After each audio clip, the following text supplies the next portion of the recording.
Hey, what's up? Nathan here from PH Studios. Welcome back to another tutorial from the Photoshop part of the TDCS.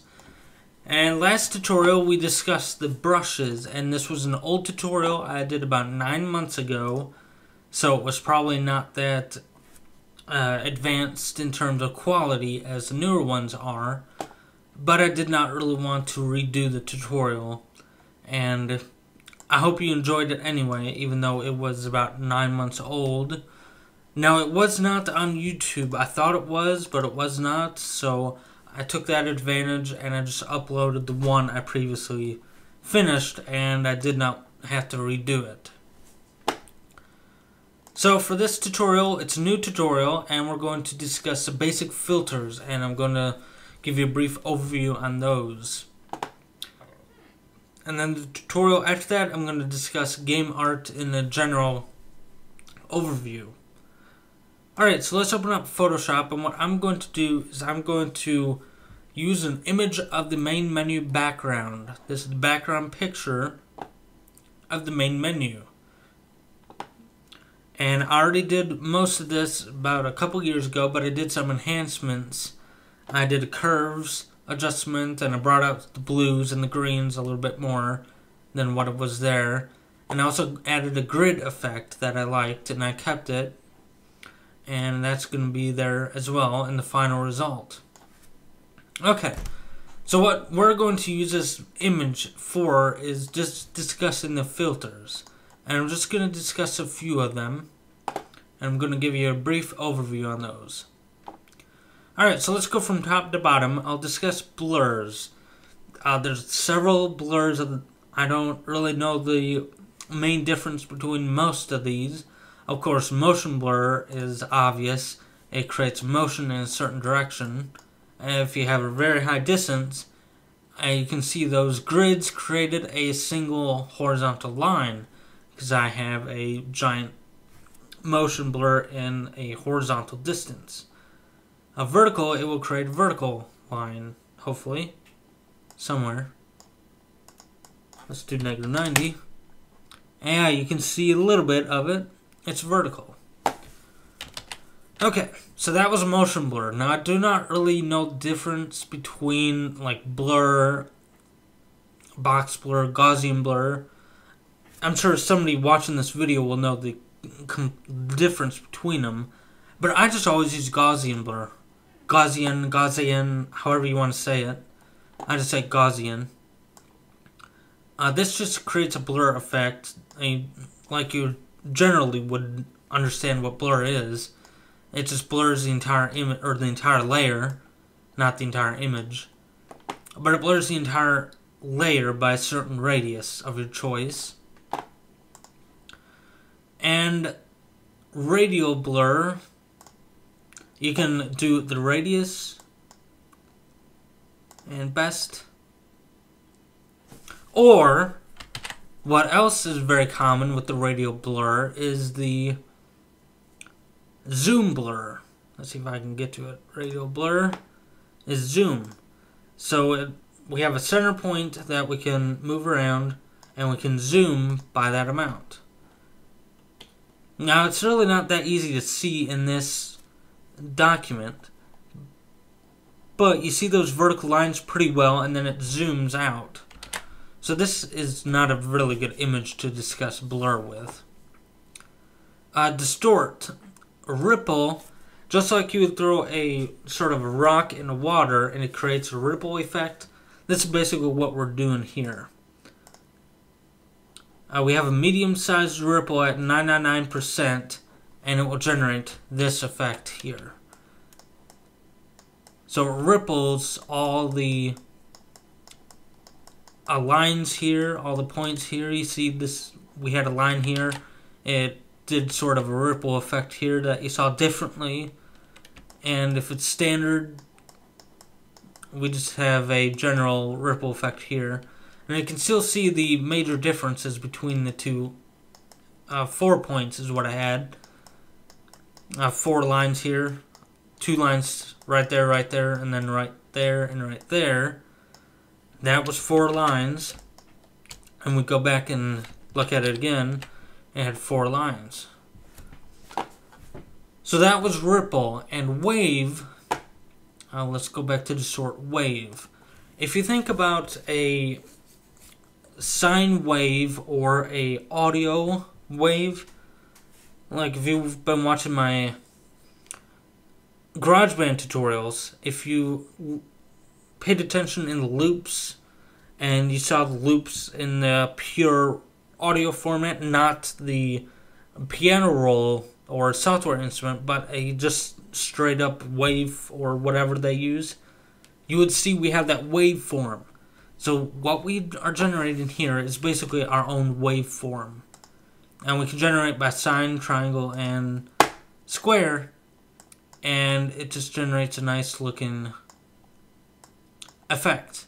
And we can modify the wavelength, amplitude, and scale. We can randomize it, and it creates a nice looking effect. Now that's a little bit too massive, but if we lower it down, it looks like a sort of a waveform. Alright, that was distort, pixelate, mosaic, however you want to say that. This, if you've seen videos or anything like on the news that have a picture of a person walking down the street or something, and it's all pixelated because I don't want to see your face, that is what is going on there. It just pixelates the entire image by a certain amount, and you can modify the cell size to create a giant pixelated effect. And then the smaller the cell size, the more original image starts to appear. So this basically looks like the same image, even though the cell size is 2. But if I increase it to 21, it looks very pixelated. So that's what mosaic does. Filter. Let's talk about render clouds. Now, render clouds is going to generate what appears to be a cloud, and you can kind of visualize it. It's going to use the background and foreground colors. So right now they're black and white. So it's going to randomly pick a color between those, and instead of picking a single pixel that's black, and then right next to it a single pixel is white, and then black, white, black, white, black, white, it's going to do a smooth transition from black to white. So it's going to have dark gray, light gray, then white, and then light gray, then dark gray, then black, and so on. So if we actually go and look at that in render clouds, you can see that smooth transition. And that smooth transition appears to be a cloud that we would look up in the sky and see this sort of cloud effect. Now instead of black, we can do blue, and we can make it look like a sky. So I'll go to filter clouds, and it kind of looks like a sky there. It's not perfect, but for the sake of the tutorial, it looks like a sky. Okay, so that was clouds. Okay, last one, and then I'll go on to the next tutorial. I want to talk about wind. And why do I want to talk about wind? I want to talk about that because we will use that for the grass effect. And I just want to give you a brief overview on what that does. So I'm going to create a text layer here, and I'm going to say hello tutorial. Oops.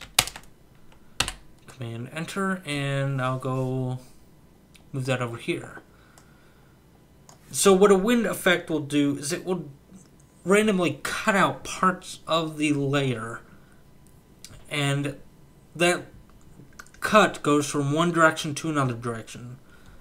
The wind effect right now goes from either starts from the right or starts from the left.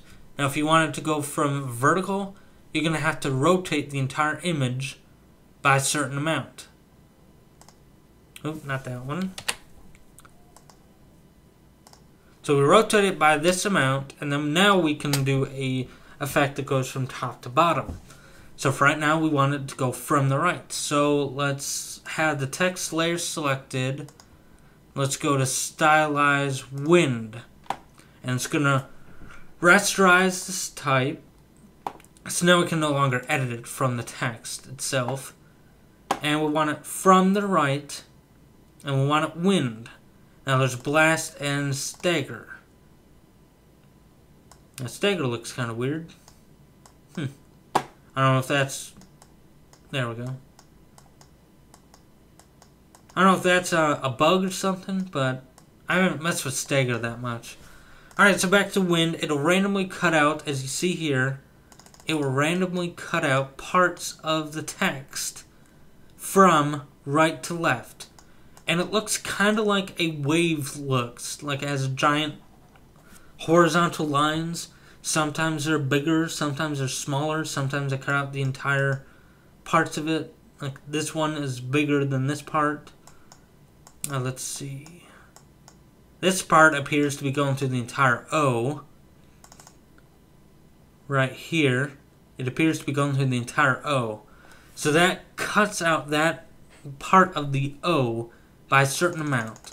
And it also cuts it and sets the opacity by a certain amount.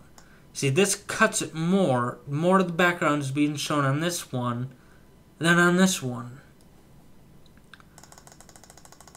So it's kind of hard to describe, but if we go back and image rotate the opposite way, so now we're back to the way it was. Now, if we hide the background layer, this will look like a snowy text effect. And people like to do this a lot for the simple text effects. If you go on and search for Photoshop text tutorials and look for snow effect, most of them will have wind as part of the steps involved. And this just adds a certain effect to the text, and for the sake of spending, 1 minute, and that was me discussing about it too, we have a nice looking snow text already. So that's what wind does. It randomly cuts out parts of the layer involved by a certain amount. And if we can actually go back to the background and do wind on that as well, you can barely see it. Let me zoom in. You can see it right here. So all that stuff